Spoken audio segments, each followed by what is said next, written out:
Guys, so today we're going to be making a little turquoise ring using this little 4x6 stone and the 4x6 bezel setting.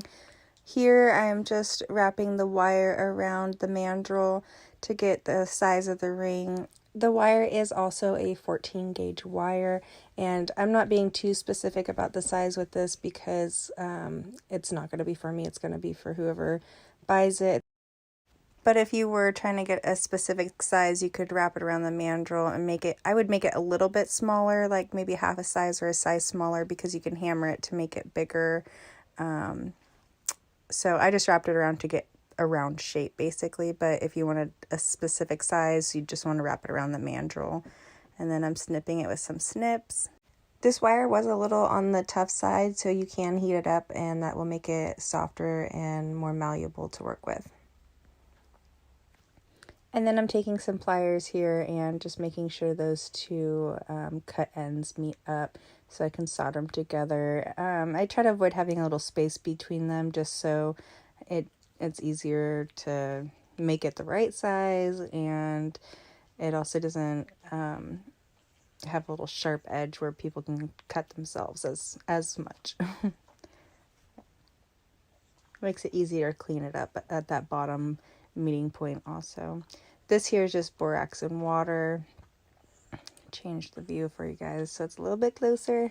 Hopefully you can see when the solder flows. Just heating that part up there and putting the solder on. So if you notice, it will turn white and then it turns kind of black and then red when the solder flows. And you can tell also because it starts turning more red. You don't want it to get too red though, because otherwise it will melt really fast.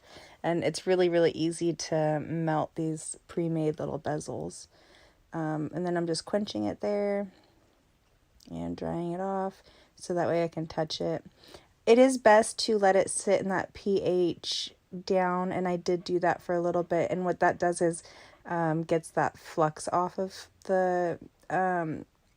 the ring, so it's easier to clean up. And then I do use glue behind my stones, and I do this just to help keep the stone in, but also so the stone doesn't wiggle around more than anything. That's what I use it for, so it doesn't wiggle. If people think that it's wiggling will mean it's going to come out, and that's not always true. Sometimes it just doesn't have glue behind it or something like that. But that bezel, when you push that bezel in on the stone, that should keep the stone in. I just don't like people saying, hey, my stone's going to fall out. So I put a little bit in just to prevent that. And I'm sure it probably does help it a little bit, but it's mostly just for wiggle purposes. Don't like complaints if I can help it. And then I'm just taking this bezel rocker, I'm just rocking it around to push those sides in. It is best to start on one side, go to the other side.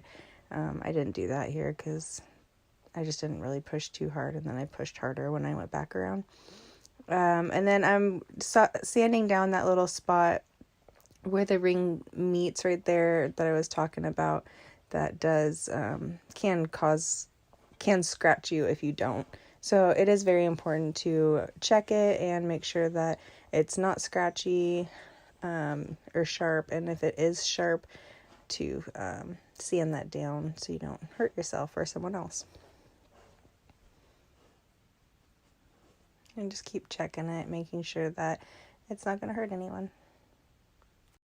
Then next here, I am making sure that the ring is round by putting it on a mandrel and just tapping it so it's nice and round.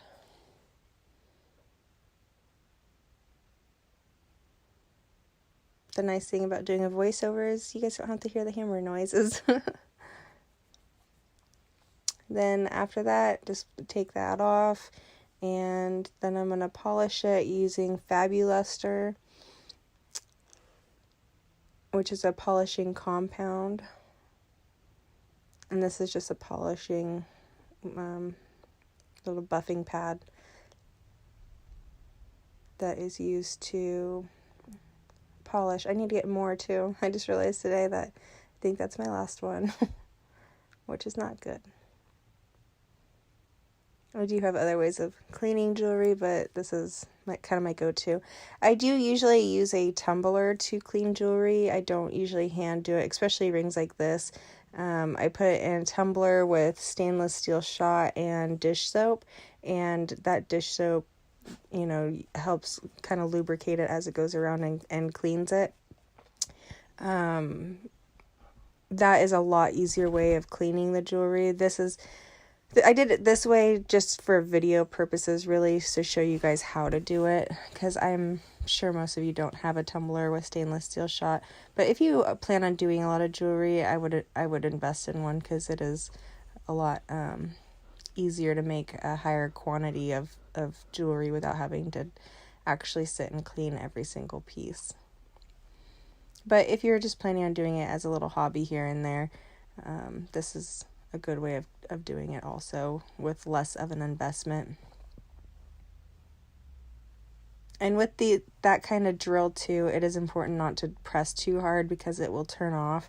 I personally don't like the really heavy drills. I like to use smaller drills like that one, because it's not as heavy.